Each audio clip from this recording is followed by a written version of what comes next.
York City is resilient enough, and I do believe it is, to endure maybe 4 or 5 years of a socialist mayor, just so that they can see. But I'm not an accelerationist where they want to just see these things happen just so we can finally understand. I think in the midst of doing that, you lose so much ground, you lose so much time. I don't want us to just play with socialism so that we can all get to see what socialism does. I think we should appeal to the rational aspect of men and women to say no, we don't even have to go down that plane. But if that's what it is what it is. All right, I want to push back a little bit on this idea of let them see what exactly this is.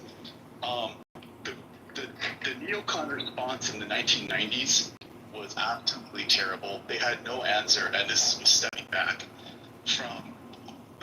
after the Holocaust.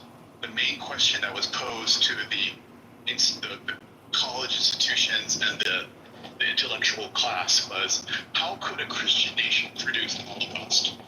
That was basically the wedge question. And America, whether if it's indeed a Christian nation, could produce another Holocaust. Germany did, and so the failure for a coherent, cogent response from anyone since the 1950s, including the church, meant that American conservatism was essentially dead in the water.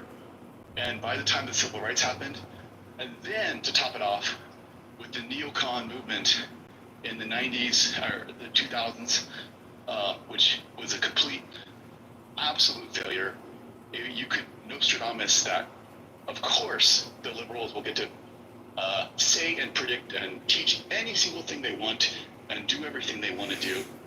And that was a rational outcome. There's a guy named Sam Francis, who you should take a look at. He passed away in 2016. He's kind of an asshole, but his premises are largely correct.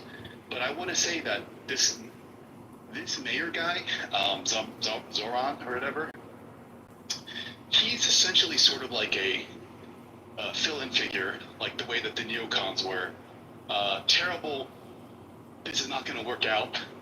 But the problem is that unless our answer is, oh, look how terrible this is, that's not going to be the right thing. And the problem is with the Conservative Party, they consistently have never had a proper ideological and coherent response, with the exception of Donald Trump. Everyone else has been, in fact, like you correctly stated, Roger, is basically quasi-socialist, whether they want to admit it or not. And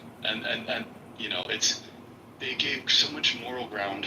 I still don't see a proper response coming.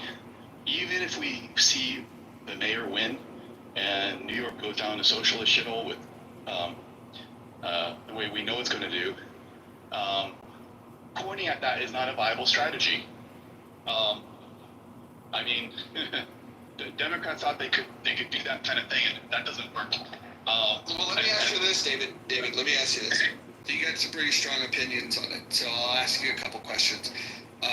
What are you doing to help those in New York, make sure that he doesn't get elected? Are you donating your time? Are you donating your money? What is it that you're doing personally? No. The indoctrination is on another level, Roger. Like, that's why you think that you can do something. That's the problem. You don't understand that indoctrination happened since these people went to high school, and it's in the movies and the TV they watch. I think you missed my question. I understand that indoctrination What am I happens. doing? Well, hold on. You can't do anything. Okay. You're wasting your time. Okay, so you've taken a defeatist attitude. So I'm going to tell you I that. haven't taken the defeatist attitude. Well, of course you have. You said that you can't do anything about it, and I'm here to tell you that you can. Elections do matter. Elections do matter, and people that throw in the towel, like yourself, that say you can't do anything, you are part of the problem. Actually, no, I'm not. I would actually.